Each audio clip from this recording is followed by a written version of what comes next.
We are in a series, church, called Let's Talk Real Relationships. And the heart of this series is to really open up conversation around the different relational seasons that people in our church community will be experiencing. And so last week, if you were here, week 1 was all about friendship and dating. We had an open conversation about friendship and dating. And our topic for this week is singleness and intimacy. You know, it's our hope and our prayer that through this season, people would sense God's presence. People would understand God's purpose for the season that you are in at the moment. We said last week that your season may not be where you imagined you would be, but God still has a purpose for where you are right now. And I think it's important as a church community to educate ourselves as well as to where other people in this community may be in their relational season. To be able to hear from people, to talk openly and honestly so we can support and love one another the best that we can in the seasons that we find ourselves in. And so this morning, we have a number of different preachers. I'm not preaching this morning, I'm facilitating. We have Jessica Morris. Give Jess a huge round of applause. And we have my favorite mother-in-law, Heather Faulkner, here as well. Give Heather a huge round of applause. So we're really going to kick off conversation this morning, and then Georgie is going to come and share a short word with us. And so we have Jess and Heather here on the stage this morning because they are in seasons of singleness. And so we just don't want to preach from the word. We want to hear revelation from people's lives about this season that we can best understand as a church community. And so we just want to lean in to what you guys have to say this morning. And I want to say, first of all, thank you both. Now you know how Georgie and I feel every week, having to get up in front of a big crowd and share. But thank you both for putting yourselves out there and for, just sharing your heart with us this morning. So we want to start by saying thank you. And so we might just start with you, Jess, first and foremost. Just give us an introduction to who you are, a little bit about yourself that you would like the church to know. Hello, my name is Jessica. If you haven't met me, you may have met my sister. Some people think we're the same person because we're twins. But no, I'm Jessica. I have been in and around the Grace community now for probably over 15 years. So I may have crossed paths with you at some point. I am 34. Apparently age is something you're meant to be ashamed of, but that's what I've got, so here I am. I'm single. That doesn't define me, but it is part of my life at the moment. And I'm a writer/journalist. So I do communications for Grace, but I also do articles, music reviewing, interviewing, all sorts of things in my freelance time. Very good. Thank you, Jess. Heather, if you'd like to introduce yourself. So I'm Heather, and I've been in the Grace community probably for about 8 years. I came from another community where my mother was, and when she went into a nursing home, I came over to Grace to help Georgie and Jonny really with children and all grandparenting, which is a wonderful part of my life. I've been single for over 30 years, unexpectedly single, and with 3 children, but I've had a wonderful career. I'm content with my life, so I'm a happy single. Beautiful. That's awesome. Yeah, you guys can clap as you want to this morning. Give plenty of encouragement. It's good to be encouraged when you're up here.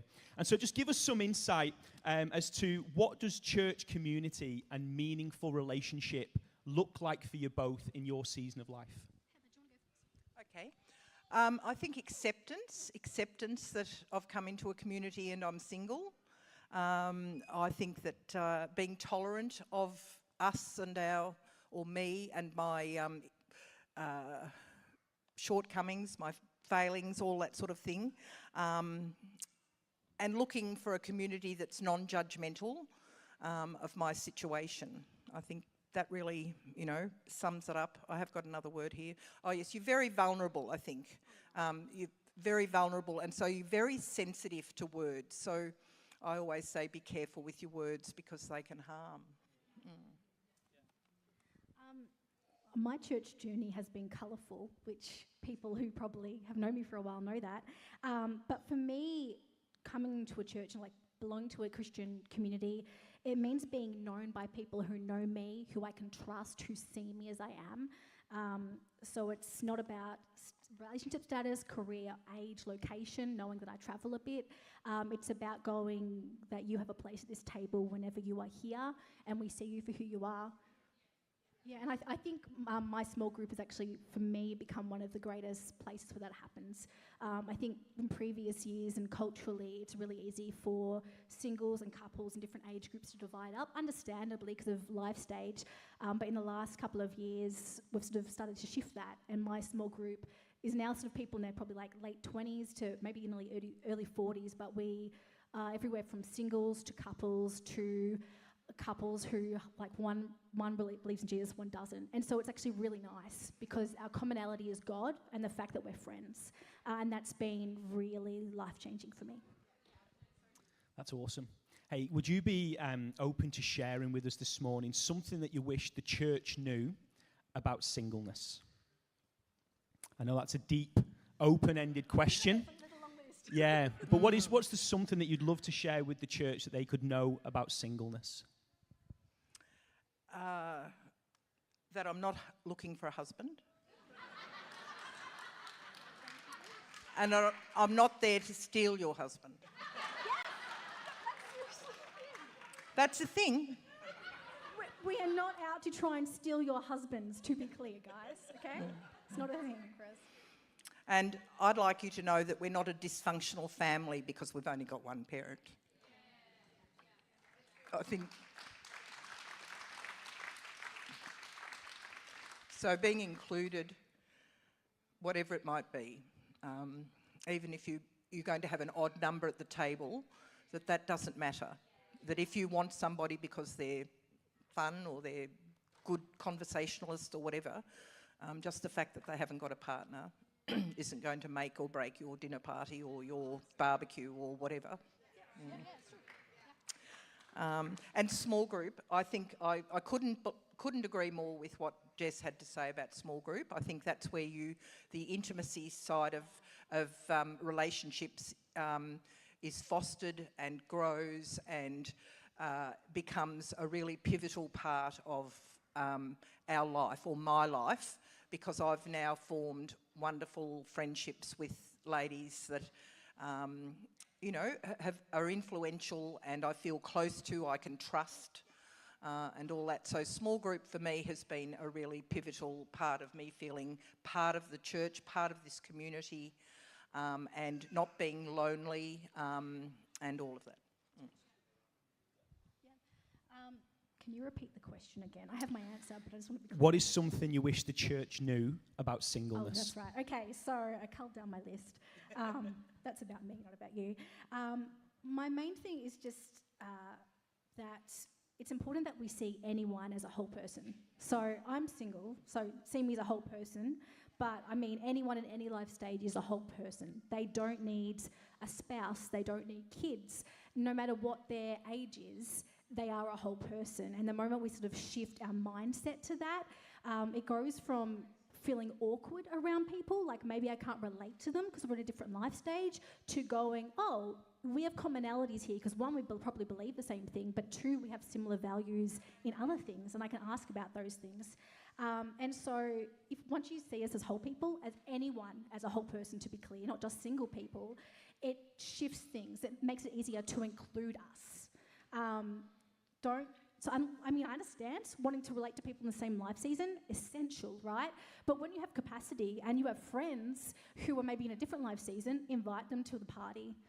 If you have kids and they don't have kids, I love being Auntie Jessica. I would love to get married and have kids one day. I don't know if I will ever have that privilege, but I love being Auntie Jessica. And so if you've got a space at the table for me for your kids' party and they know me, please invite me. I would love that. I will wear the birthday hat and I will probably sing happy birthday and dance with the kids. That's not for everybody, but that's how it rolls for me. So basically when you see someone as a whole person, it sort of gets over the awkward. If you don't stress about the awkward, just talk to us like we're friends and it's fine. You guys done this before because you're amazing. This is great. Help us to understand how we could best encourage somebody in a season of singleness. How could we best encourage somebody in that season? Being aware, being inclusive, but being aware, like Jess said, if you're invited to a party and you have got kids like I did, we can get you a babysitter, you know, like something practical like that. And I just think treating us as you treat everybody else.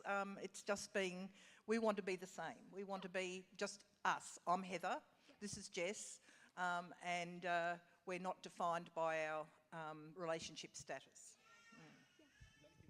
Yeah, I think it's the best way to support anyone, but someone who is single, I would say, is to actually understand that being single is nuanced. It's different for each person. So there are going to be some people like me who are 34, they've never been married, they don't have kids. Other people have been divorced and they're happily single. You're going to have other people who have come through abusive relationships, people who have had their heart broken, whether they're married or not. And so every time someone comes into this building or comes into our community and you find out they're single, don't work with the assumption that they're single and looking, or that they're a problem to be solved, or that they need someone to be happy. You will probably only find out those things if you become close, intimate friends with them. Otherwise, your only job is to love them and see them as they are. And if they choose to share more with you, then that's awesome, but that's enough. Yeah, come on. Give them some encouragement. So what are you both learning, or have you learned about God in your seasons of singleness? God is good. The much used Jeremiah reading, I know the plans I have for you, to prosper you and not to harm you, have probably been something that I've not only read, but I've experienced. And even though my path didn't go down the path I wanted it to and that I prayed for, it's been a really good path. And I'm content in my life. And I'm happy. And I've been blessed so many times. And I've had experiences I never thought possible. And I don't think I would have had a lot of those experiences if I'd still been married. So, you know, God is good. And we have to accept our own singleness, I think. I think accepting it yourself is another level to you accepting our singleness, really. And it doesn't come easily, and sometimes it comes and goes. Sometimes you resent it, and then other times, 99% of the time for me, I'm happy and content with that.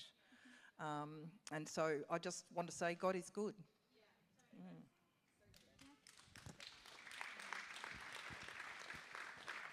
I think the learning for me has been similar, but it's been the idea that I thought I had my life planned out and I did everything in my power to make it work.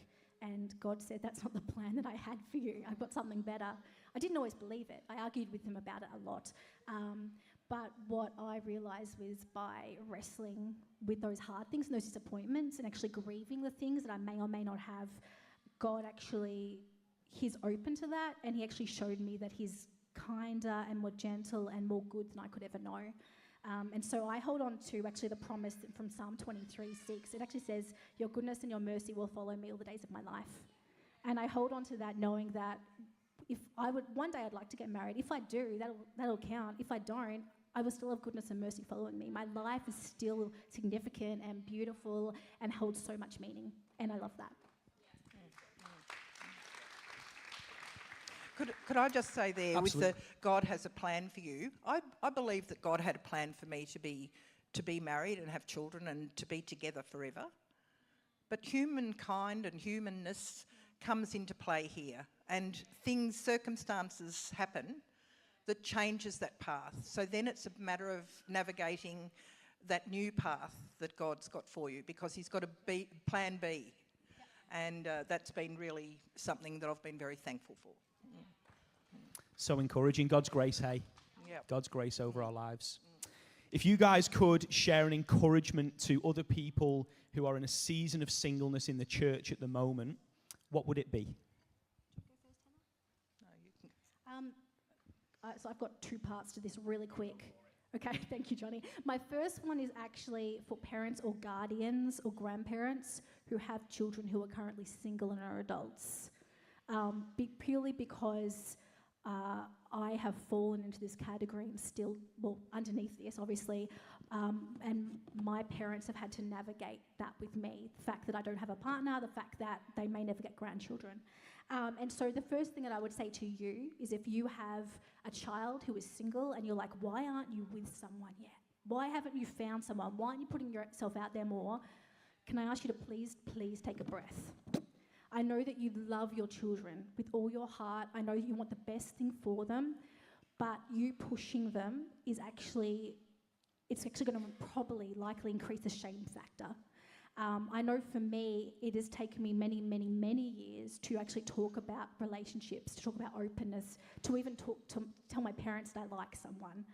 And so what I would say is if you want to support your kids and you want them to like find a healthy, happy relationship, just trust them.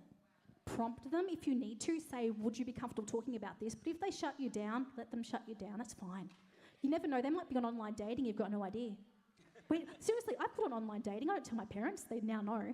But, like, clearly didn't work. But seriously, like, so just trust your kids and know that you haven't made a mistake. You haven't failed as a parent if your child is still single in their 20s or 30s. It's okay. So many of us are now, and a lot of the time it's because we know what we want, we know who we are, and we won't compromise, and that's okay.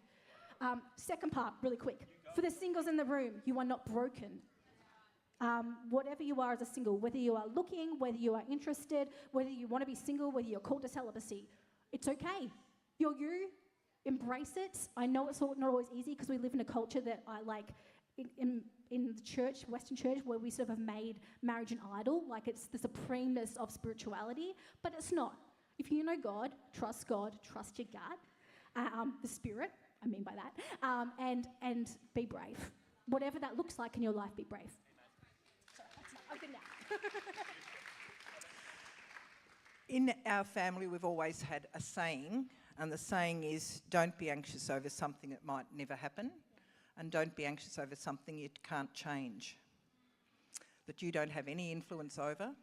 And I think, you know, it has stood my children, I hope, in good stead over the years when things have come up, and I said, but that might never happen, or you can't change it now. It's done and gone. We're going to make the best of what we've got now. And so I say to any singles out there, live your life for now. Life is short, and just make the most of it and live in the present, and live for as happily as you can. Make a choice to be happy.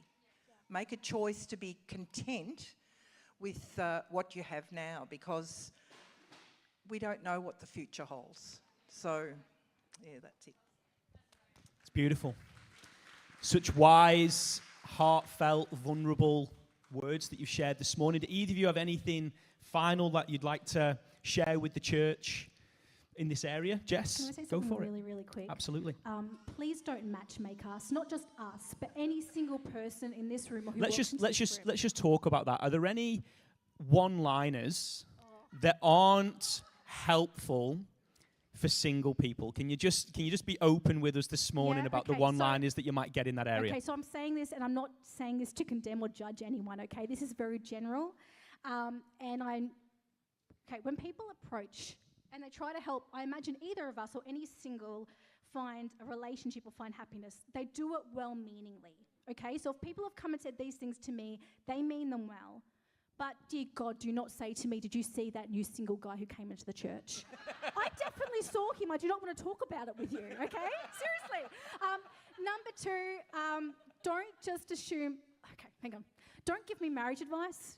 Don't tell me to invest in property. Don't tell me to dress differently. Don't say, oh, you must have so much free time on your hands because you're single. I'm sure you have more, you've got tons of stuff because I don't have kids, but my life is still busy. You're in a different season to me, I respect that. But anyway, all that to say, don't give me advice. The only people who give, there's a level of input that I need, and even people who keep me accountable and will challenge me, they're my most intimate friends. So you will know if you're one of those people because you're in my small group, because you're my therapist, because you're close to me. Unless I've given you license, unless someone's given you license to speak into that, the best thing you can do is pray for us And if you feel like we're meant to have a partner, by all means pray for that, please. But if the second thing is just love us, see us, and if we ever bring someone to church, make them feel welcome. That's it.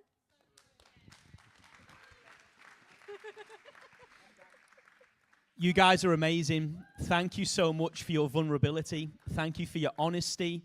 Thank you for sharing from your heart. And as you can understand, church, we've used this language of educating one another, that we can all lean into different seasons, different realities, different experiences, and know how to love each other the best possible way. And so that's our heart for singles in the church. This would be a safe community to be a part of, that you can thrive in the season that you're in, connecting with Jesus and connecting with other people.